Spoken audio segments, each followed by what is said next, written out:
ఇంటికి వచ్చి వారి పాపను తీసుకొచ్చి మరీ నాతో చాలాసేపు నా ఇంట్లో గడిపి వెళ్ళారు. ఈరోజు వారు లేకపోయినాను వారిని జ్ఞాపకం చేసుకుంటున్నాం. దేవునికి స్తోత్రం కలుగునుగాక. వాక్యంలోకి వెళ్దామండి, వాక్యంలోకి వెళ్దాం. సౌండ్ తగ్గుతుంది మళ్ళీ పెరుగుతుంది. ఏదో ఒకటి చేసేసి అది అలాగ ఉంచేసేయండి. కొంచెం సౌండ్ పెంచండి, కొంచెం సౌండ్ పెంచండి. ఇంతేనా? అమ్మ వస్తుందంటారా? ఓకే ఓకే సరే. బైబిల్ గ్రంథం తీసుకుందాం. ఎవరైనా మైక్లో చదవడానికి ఎవరైనా ఉన్నారా? మైక్లో చదవడానికి? థ్యాంక్ యూ తమ్ముడు. చూద్దామండి బైబిల్ గ్రంథంలో కీర్తనలు 34వ కీర్తన 19వ వచనం. నా కుమార్తె మాట్లాడిన అజయాంశంలో నేను కంటిన్యూ అవుతాను. కీర్తనలు 34వ కీర్తన 19వ వచనాన్ని మనం చదువుకుందాం.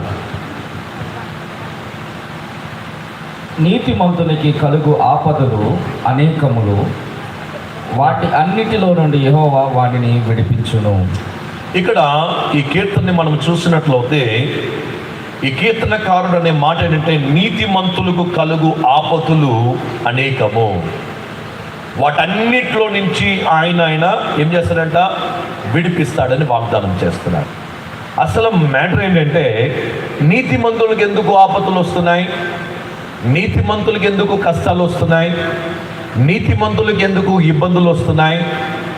కొంచెం ఎక్కువ తీసేసేయండి. ఎక్కువ నీతిమంతులకి ఆపదలు వస్తాయని బైబిల్ చెప్తుంది. నీతిమంతులకి ఇబ్బందులు వస్తాయి. నీతిమంతుడు ఎవరు అంటే ఎవరైతే యేసు ప్రభుని స్వరక్షకుడిగా నమ్మి బాప్తిసం పొందిన వారు నీతిమంతులు అని బైబిల్ చెప్తుంది. యేసు ప్రభుని వెంబడించు వారు నీతిమంతులు అని బైబిల్ చెప్తుంది. కాబట్టి యేసు ప్రభుని వెంబడిస్తున్న వారికి అనేక ఇబ్బందులు వస్తాయి, అనేక కష్టాలు వస్తాయి, అనేక శ్రమలు వస్తాయి. అవన్నిట్లో నుంచి దేవుడు వారిని విడిపించి వారిని గొప్ప చేసేవాడేమన్నాడు. దేవునికి స్తోత్రం కలుగునుగాక. అందుకని యెషయా గ్రంథం 41వ అధ్యాయం 10వ వచనం అంటాడు, నేను నీ కుడి చేతిని పట్టుకుని ఉన్నాను, భయపడకము జడేకము అంటాడు. నేను నీ దేవుడును, నేను నీకు తోడై ఉన్నాను అని వాగ్దానం చేస్తున్నాడు.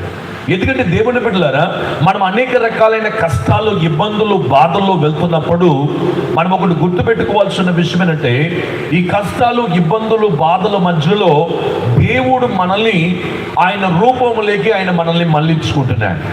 దేవుడు ఆయన రూపంలోకి మనల్ని మళ్ళించి ఆయన స్వరూపంలోకి మనల్ని మార్చుకుంటున్నాడు. ఆయన ఉద్దేశం మనలో తెలియపరుస్తున్నాడు. చాలాసార్లు నాకు అనిపిస్తుంది, ఎందుకు కష్టాలు అనిపిస్తూ ఉంటుంది. చూడండి, పుట్టిన తర్వాత ఆ బిడ్డలు చాలా చక్కగా ఇంట్లో ఉంటారండి. మొదటి సంవత్సరం, 2వ సంవత్సరం, 3వ సంవత్సరం వచ్చే లోపలికి ఏం చేస్తామంటే ఆ బిడ్డని ఏదో స్కూల్లో పడేయాలనుకుంటారు కదా. ఎందుకు పడేయాలి? ఎందుకు ఆ బిడ్డని అడ్మిషన్ చేయాలి? ఎల్లకాలం ఇంట్లో ఉంచేసుకోవచ్చు కదా. ఆ బిడ్డ ఒక డిగ్రీ పెద్దోడయ్యే వరకు, పెళ్ళయ్యే వరకు ఇంట్లో పెట్టుకోవచ్చు కదా. ఆ బిడ్డ ఎప్పుడైతే స్కూల్కి వెళ్ళిపోతాడో ఆ నర్సరీ స్కూల్, ఎల్కేజీ, యూకేజీ అయిన తర్వాత ఆ తర్వాత 1వ తరగతి మొదలైపోద్ది. ఆ తర్వాత 2వ తరగతి అంటారు, ఆ తర్వాత 3వ తరగతి. ఇది బాగానే ఉంది, కానీ ప్రతి తరగతి మధ్యలో ఒక ఎగ్జామ్ ఉంటుందండి. ఆ ఎగ్జామ్లో పాస్ అయితే కానీ నెక్స్ట్ తరగతికి వెళ్ళలేరు. ఆ ఎగ్జామ్, ఆ సంవత్సరం అంతా చదవకపోతే ఆ వ్యక్తి నెక్స్ట్ ఎగ్జామ్లో సరిగా మార్కులు సంపాదించలేడు. అలాగనే దేవుని బిడ్డలైన మనము కూడా దేవుడు మనకి శోధన కాలం ఉంటుందండి. ఎగ్జామ్ ఎలాగైతే స్కూల్ ఎగ్జామ్, కాలేజ్ ఎగ్జామ్స్ ఉంటాయో అలాగనే ప్రతి దేవుని ఒక బిడ్డకి, దేవుని వాక్యానుసారంగా నడుస్తున్న వ్యక్తికి కలుగు ఆపత్తులు అనేకమని బైబిల్ చెప్తుంది. ఆపద కాలమందు నువ్వు నన్ను మొర్రపెట్టము, నేను నీకు ఉత్తరం ఇస్తాను అన్నాడు. అంటే దేవుడికి ఆపద కాలంలో నన్ను ఎందుకు మొరపెట్టాలి? నా కష్టాలు ఉన్నప్పుడు నేను మొరపెడితే ఆయన వినిపిస్తుందా?